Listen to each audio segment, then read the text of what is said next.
नमस्कार. गेल्या काही वर्षांमध्ये महिला आणि मुलांवर देखील अत्याचाराचे प्रमाण मोठ्या प्रमाणात वाढत आहे. एकीकडे महिलांमध्ये आणि मुलांमध्ये अत्याचाराचं प्रमाण वाढत असताना ज्येष्ठ नागरिकांमध्ये देखील अनेक इश्यूज, अनेक अत्याचाराच्याच घटना आपल्याला बघायला मिळतात. बऱ्याचदा मुलं सुना त्यांना सांभाळत नाहीत. कधी कधी पैशासाठी त्यांना खूप मोठ्या प्रमाणात हॅरेसमेंट केली जाते. तर या सगळ्यावर काम करणारी एक संस्था आहे कॉज फाउंडेशन. कल्पना मोरे यांनी कॉज फाउंडेशनची सुरुवात केली. कॉज फाउंडेशनच्या कल्पना मोरे या आत्ता आपल्यावर आहेत. मॅडम, सर्वप्रथम ठाणे वर्तमानमध्ये आपलं हार्दिक स्वागत. नमस्कार. कॉज फाउंडेशनच्या माध्यमातून त्या गेले 10 ते 11 वर्षांपासून कार्यरत आहेत. गेल्या काही वर्षांमध्ये शाळा आणि महाविद्यालयांमध्ये ड्रग्सचं प्रमाण देखील वाढलेलं आहे. या सगळ्या ज्या गोष्टी आहेत ना, ह्या आपल्या समाजासाठी अत्यंत मोठ्या प्रमाणामध्ये घातक ठरणाऱ्या गोष्टी आहेत. या सगळ्याची चीड आली. या सगळ्याबद्दल जाणीव जागृती करण्याची गरज आतून निर्माण झाली आणि त्यातून कॉज फाउंडेशनची निर्मिती झाली. मॅडम, एक्झॅक्टली काय अशी सिच्युएशन होती की तुम्हाला कॉज फाउंडेशन सुरू करावंसं वाटलं? नमस्कार, मी कल्पना जितेश मोरे. गेली 10 वर्ष आम्ही समाजकार्यामध्ये स्वतःला वाहून घेतलेला आहे. म्हणजे स्वतःचा संसार, व्यवसाय हे सगळं सांभाळून सुद्धा मला या कामातून बाहेर पडता आलं नाही. समाजकार्यातून बाहेर पडावंसं वाटलं नाही. कारण जे आजूबाजूला घडतं आहे ते पाहून स्वस्थ बसणारी मी नाही. लहान मुलांवर अत्याचार होत आहेत, जाऊ दे ना, मला काय करायचंय हा विचार मी कधी केला नाही. याविषयी काहीतरी सोल्युशन निघालं पाहिजे हाच विचार कायम मनात राहिला. मोठ्या मोठ्या मुली, निर्भया कांड झालं त्यावेळेला सगळा देश हळहळला. पुन्हा ये रे माझ्या मागल्या, सगळ्या प्रकारे सगळ्या ठिकाणाहून मुलींची हॅरेसमेंट होत राहिली. मग याच्यावरती कोणीतरी आवाज उठवा. फक्त कॅन्डल मार्च काढून काहीही होत नसतं, त्याच्यावर सोल्युशन काढणं जरुरी असतं. म्हणून तेव्हापासून आम्ही या विषयावरती काम करायला सुरुवात केली. सेक्शुअल हॅरेसमेंट हा विषय फार महत्वाचा होता, पण आजही माहीत नाही का पण कोणीच याविषयी बोलायला तयार होत नाही. जोपर्यंत आपण या विषयावर बोलत नाही ना, तो विषय संपणारच नाहीये. कारण याच्यावर सोल्युशन निघायचं कसं? तर आता सोल्युशन काढण्याची वेळ आलेली आहे. जेव्हा लहान लहान मुलं शाळांमधून पॉर्न बघतात, त्यांना सांभाळायचं कसं, त्यांना कंट्रोल कसा आणायचा, त्यांच्या मोबाईल अडिक्शन वरती काय सोल्युशन पाहिजे, त्यांच्या नको त्या प्रश्नांना उत्तरं देऊन किंवा टाळून काही होणार नाहीये. त्यांना उत्तरं द्यायला पाहिजेत. मग ती उत्तरं व्यवस्थित आणि योग्य प्रकारे मिळाली म्हणजे गुगल बाबांनी सांगितलेली उत्तरं नाहीत. त्यांनी स्वतःला जी दिलेली स्वतःची समजूत जेव्हा माणूस घालतो ना, त्यावेळेला तो योग्य ट्रॅकवर असतो. की मी गुगलवरती सर्च केलं आणि मला हे मिळालं म्हणून ते बरोबर आहे, तर असं नसतं. आई वडिलांनी सांगितलेलं वेगळं असतं आणि एक मित्र म्हणून जेव्हा आम्ही सांगतो तेव्हा ते वेगळं असतं. तर यासाठीच कॉज फाउंडेशननी सोल्युशन काढायचं ठरवलं आणि आम्ही याच विषयावर गेली 10 वर्ष काम करत आहोत. एक्झॅक्टली. कशा पद्धतीने लोकांपर्यंत तुम्ही पोहोचत आहात आणि हे सगळं ज्यावेळेस तुम्ही लोकांपर्यंत पोहोचत आहात, लोकांशी संवाद साधत आहात, म्हणजे ठाणे महानगरपालिकेच्या जवळपास 150 शाळांमध्ये जाऊन विनामूल्य, हे महत्त्वाचं आहे, 150 शाळांमध्ये जाऊन विनामूल्य त्यांनी आत्तापर्यंत अवेअरनेस कॅम्प घेतलेले आहेत. कशा पद्धतीने तुम्ही लोकांपर्यंत पोहोचत आहात आणि लोकांचा, महिलांचा, लहान मुलांचा कशा प्रकारचा रिस्पॉन्स मिळतो आहे? आता गेल्या वर्षी ठाणे महानगरपालिका आणि आपले ठाणे जिल्हाधिकारी शिंगारे साहेब यांनी आम्हाला म्हणजे यांच्याशी जेव्हा आम्ही हा विषय डिस्कस केला की या म्हणजे व्यसन हे शाळांमधून वाढताना दिसतं आहे, तर या व्यसनासाठी किंवा या मुलांना त्याच्यापासून लांब ठेवण्यासाठी अवेअरनेस आणणं जरुरी आहे. कोणतंच मूल वाईट नसतं, जन्मताच ते काही वाईट गुण घेऊन येत नाही. मग त्यांना फक्त राईट ट्रॅक दिला. फक्त तू अभ्यास कर, अभ्यासाव्यतिरिक्त दुसरं काही बघायचं नाही, काही बोलायचं नाही असं म्हटलं तर ते मूल अगदी हाताहून वाया जाणार एवढं नक्की. तर त्यांना त्यांच्या ज्या काही हॉबीज असतात त्या कंटिन्यू करून त्यांना त्यांच्याविषयी म्हणजे व्यसन हे काय आहे, ते चांगलं का वाईट, मोबाईल काय आहे, तो चांगला की वाईट, किती प्रमाणात वापरला तर चांगला आणि त्याचा अतिवापर कसा धोकादायक, या सगळ्या गोष्टी आम्ही त्यांना नाटकाद्वारे किंवा ऑडिओ व्हिडिओ हे दाखवतो, क्लिप्स दाखवतो, त्यांच्याशी गप्पा मारतो, त्यांच्याकडनं एक शपथ पण घेतो की आम्ही याच्या पुढे कधीच व्यसन करणार नाही. तर असा हा आमचा कॉन्सेप्ट आहे जो गेली वर्षभर आम्ही राबवला. गेल्या बालदिनाला आम्ही हा कॅम्पेन चालू केला. आता या 14 नोव्हेंबरला त्याला वर्ष होत आलंय. कॉंग्रॅच्युलेशन्स.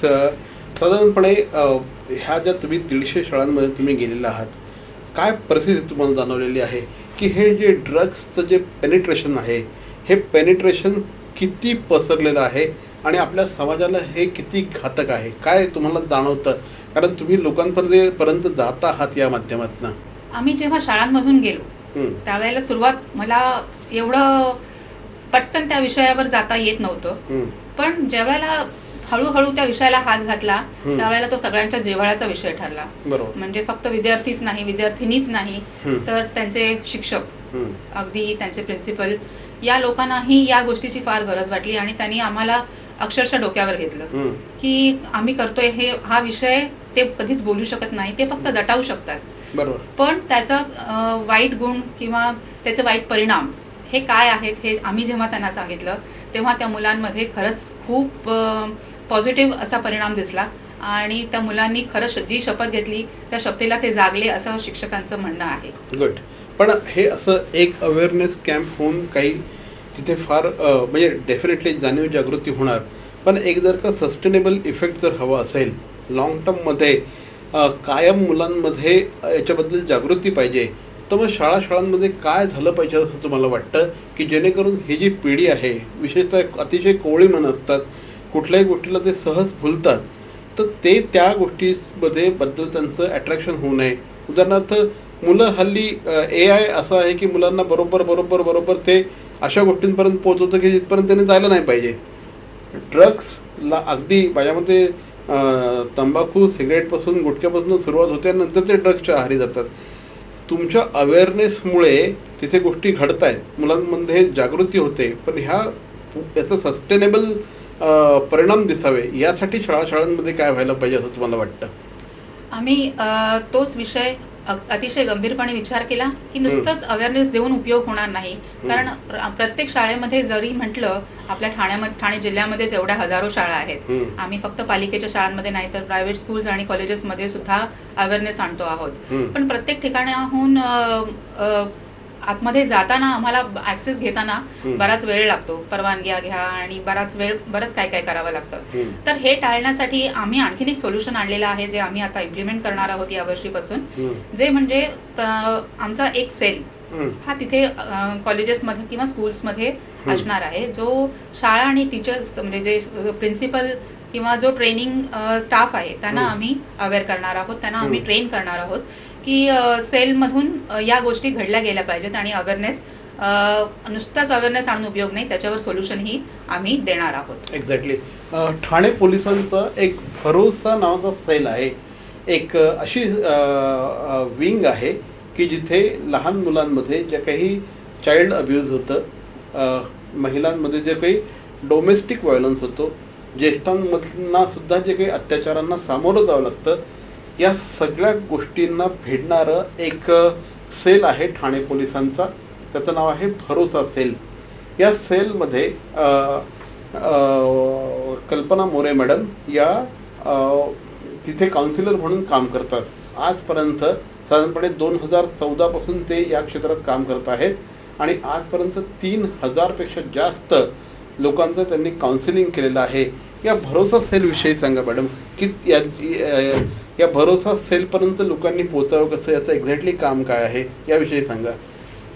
अगदीच याविषयी मला याच्याविषयी जागृती होणं जरुरी आहे, कारण बऱ्याचदा आपल्याविषयी काही जेव्हा गुन्हा घडतो त्यावेळेला स्पेशली लहान मुलं किंवा मुली, वयात आलेल्या मुली आणि महिला या वर्गाला माहीत नसतं की आपण करावं काय. पोलीस स्टेशनला त्यांना डायरेक्टली जाऊन गुन्हा नोंदवता येतो एवढंच माहिती असतं, पण त्यासाठी काउन्सिलिंग ही केलं जातं किंवा त्यांना योग्य दिशा दिली जाते, ती फक्त भरोसा सेलमध्ये हे माहीत नाहीये. तर याविषयी मला खरंच भरोसा सेल हे आपल्या ठाणा कमिशनर ऑफिसचा वेगळा सेल आहे जो अँटी करप्शनच्या अगदी बाजूला आहे आणि तिथूनच या सगळ्या केसेस हँडल केल्या जातात. आपले DCP शिवराज पाटील आणि joint commissioner Datta Karale sir यांनी छान अगदी उत्तम प्रकारे सांभाळलेली आहे जबाबदारी आणि असंच ठाण्यात भरोसा सेलचं इम्प्लिमेंटेशन बऱ्याच ठिकाणी केलं जात आहे. एक्झॅक्टली. किती साधारणपणे ज्यावेळेस तुम्ही 3000पेक्षा जास्त लोकांचं काउन्सिलिंग केलेलं आहे, प्रचंड मोठा नंबर आहे हा, कारण एका वर्षामध्ये जर का 365 दिवस पकडले, तुम्ही 10 वर्ष काम करताय, ऑन ॲन ॲव्हरेज प्रत्येक दिवशी तुम्हाला एक काउन्सिलिंग येतं आहे. याचा अर्थ ही किती मोठ्या प्रमाणामधली सामाजिक गरज आहे हे आपल्याला याच्यावरनं लक्षात येतं आहे. हे एक मुलांमध्ये गुड टच बॅड टच याच्याबद्दल सुद्धा खूप हल्ली गोष्टी घडत आहेत. याची कारणं काय वाटतात तुम्हाला सर्वप्रथम, आणि तुम्ही सोल्युशन्स काय देताय? चाइल्ड अब्यूज हा अतिशय गंभीर रूप धारण केलेला रोग आहे जो समाजात लागलेला आहे.